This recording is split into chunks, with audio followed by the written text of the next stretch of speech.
Hey everyone, welcome back to my channel Soma's happy corner. আজকে আমি তোমাদের সাথে আবারও কয়েকটা জুয়েলারির ভিডিও নিয়ে চলে এসেছি। আজকের ফার্স্ট যে জুয়েলারিটা রয়েছে সেটা আমি একটা চোকার রেডি করেছি, সেটাই তোমাদের সাথে প্রথমে শেয়ার করছি। তো সবার ফার্স্টে আমি হার্ডনার আর রেজিনকে খুব ভালো করে মিক্স করে নেব, একটা সফট ডো তৈরি করে নেব। এরপরে যেটা চোকারের যে পাতাটা রয়েছে সেই পাতাটা আমি বানিয়ে নিচ্ছি। আমি কিভাবে বানাচ্ছি সেটা আমি তোমাদেরকে দেখিয়ে দিচ্ছি। তারপরে একটা নিডেলের সাহায্যে আমি সাইডে দাগ কেটে নেব। এরপরে যে কাঠ গোলাপ ফুল যেটা, ওটা আমি রেডি করে নিচ্ছি। প্রথমে আমি পরিমাণ মতো ক্লেটাকে কেটে নিয়েছি, তারপরে এক দিকটাকে একটু উঁচু করে রেখে তার সাইডের দিকটা আমি নিচু করে দিয়েছি। এইভাবে প্রত্যেকটা পাপড়ি আমি বানিয়ে নিয়েছি। তো এটা যখন একটু হার্ড থাকবে তখনই এই পাপড়িগুলোকে জয়েন করবে, তাহলে তোমাদের যে কাঠগোলাপের ফুলটা রয়েছে সেটা বেশ ভালোভাবে উঁচু হয়ে থাকবে। এরপরে ক্লেটা শুকিয়ে যাওয়ার পরে আমি এর মধ্যে কালার করে নিচ্ছি। পাতাটার মধ্যে আমি সাইডে সাইডে ডিপ গ্রিন কালারটা ইউজ করেছি, মিডিলটে আমি লাইট গ্রিনটা ইউজ করেছি, আর হালকা একটু ইয়েলো শেড দিয়েছি। এইভাবে আমি পাতাটা করে নিয়েছি। এরপরে কাঠগোলাপের যে ফুলের কালারটা থাকে সেটাই আমি করে নিচ্ছি। যখন তোমরা জুয়েলারি করবে তার মধ্যে কালারের পার্টটা তোমরা ব্রাশ দিয়ে করার চেষ্টা করো না, স্পঞ্জ দিয়ে করলে ফিনিশিংটা খুব ভালো আসে। মিডিলটে আমি লেমন ইয়েলো কালার দিয়ে দিয়েছি, তারপরে আমি স্পঞ্জের সাহায্যে সেটাকে আমি ছড়িয়ে দিয়েছি। তো চোকারটা আমার সম্পূর্ণ রেডি। এরপরে আমি টার্সেল লাগিয়ে নেব। তো এখানে আমি ব্ল্যাক কালারের টার্সেলটা আমি লাগিয়ে নিচ্ছি। যে জুয়েলারিটা বানিয়েছি সেই জুয়েলারিটার যে পাতাটা তার সাইডে আমি বড় করে হোল করেছি জাম্পিংটাকে ঢোকানোর জন্য। তারপরে টার্সেলটা লাগিয়ে নিয়েছি। এখানে আমি লেমন ইয়েলো থ্রেড বল ইউজ করেছি। ওই থ্রেড বলের মাঝখানে আমি গোল্ডেন কালারের সাউন্ডিং ঘুঙরু লাগিয়েছি। আমার কাঠগোলাপের চোকার একদম রেডি। এটা আমার অর্ডারে ছিল। তো তোমাদের যদি এই চোকারটা ভালো লেগে থাকে তাহলে তোমরা আমার কাছে অর্ডার করতে পারো। ডেসক্রিপশানে আমি আমার অর্ডার নাম্বার দিয়ে দেব, সেখানে তোমরা হোয়াটসঅ্যাপ করতে পারো, সেখান থেকেই অর্ডার কনফার্ম হয়ে যাবে।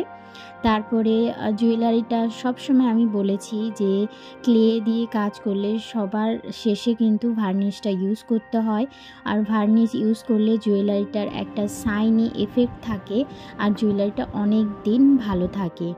এর পরের পার্টে আমি একটা ক্লে ইয়াররিং তোমাদের সাথে শেয়ার করছি। আসলে আমার ফোনে এতগুলো ভিডিও রয়েছে, তো সব ভিডিওগুলো একটু গুলিয়ে গেছে। তো আমি এখন যেটা সামনে পাচ্ছি সেটা এডিট করে তোমাদের সাথে শেয়ার করছি। তো তার জন্য আমি এখানে ইয়াররিং যেভাবে যতটা আমি বড় করব সেইভাবে আমি কেটে নিচ্ছি। তারপরে এখানে আমি রাউন্ড করে নিয়েছি। এখানে আমি হাঁস বানাচ্ছি, আর সেটা আমি কিভাবে বানাচ্ছি সেটা তোমাদের সাথে আমি শেয়ার করলাম। এরপরে কিছু ডিটেলসের কাজ রয়েছে সেগুলো আমি করে নিচ্ছি। এই ইয়াররিংটার আমি একটা নেকলেসও বানিয়েছি, সেটা চোকার হিসাবে বানিয়েছি। তো সেটার ভিডিও আমি তোমাদের সাথে আগেই শেয়ার করেছি। তো আমি বললাম তোমাদেরকে যে আমার কোথায় কোন ভিডিও লুকিয়ে আছে আমি নিজেও জানি না, তো যেটা চোখের সামনে পাচ্ছি সেটাই আমি তোমাদের সাথে শেয়ার করছি। এই ইয়াররিংটার কালার কম্বিনেশন আমি ব্লু আর হোয়াইট রেখেছি, হাঁসটাকে আমি পুরো হোয়াইট রেখেছি, আর হাঁসের যে মুখটা রয়েছে সেটা অরেঞ্জ করেছি। আর ছোট ছোট ডিটেলসের কাজ রয়েছে সেগুলো আর তোমাদেরকে আমি বলছি না, তোমরা দেখে নাও। আশা করি তোমাদের এই জুয়েলারিটা খুব ভালো লাগবে। এই ইয়াররিংটার সাথে যেই মালাটার ম্যাচিং ছিল সেটা আমি আগে শেয়ার করেছি, এটা আমি ইয়াররিংটা পরে করছি, আর সেটার কালার কম্বিনেশন সেম ছিল। তো সেই চোকারটা তোমাদের সাথে আমি শেয়ার করছি। আশা করি তোমাদেরকে ভালো লেগেছে।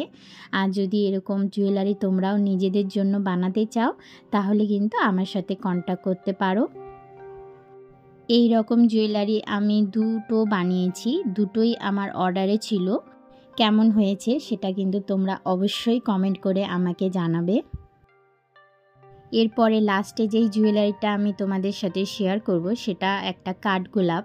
তো কাঠগোলাপ কিভাবে করতে হয় তার আগের পার্টে আমি দেখিয়ে দিয়েছি, তাও তোমরা একবার দেখে নাও। যখনই এই পাপড়িগুলো আমি কাঠগোলাপের বানাবো, একদিকটা মোটা রাখবো আর একদিকটা সরু করব, সেইভাবে আমি একটা পাপড়ির সাথে আরেকটা পাপড়ি উঠিয়ে তারপরে লাগিয়ে দেব।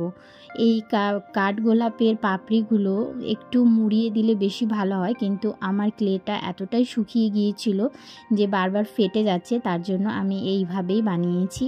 এইভাবেও কিন্তু খারাপ লাগে না। এরপরে যেগুলো আমি টার্সেল তারপরে থ্রেড বল যেগুলো লাগানো সেগুলো লাগিয়ে নিয়েছি। তো আমার কাঠগোলাপের চোকার একদম রেডি। আশা করি তোমাদের এই ভিডিওগুলো খুব ভালো লেগেছে, আর তোমরাও কিন্তু আমার ভিডিও দেখে তোমরা বাড়িতে বানাতে পারো। আমি তোমাদের কতটা শেখাতে পারছি সেটা কিন্তু তোমরা অবশ্যই আমাকে কমেন্ট করে জানাবে। দেখা হবে নেক্সট ভিডিওতে। ভালো থেকো, সুস্থ থেকো।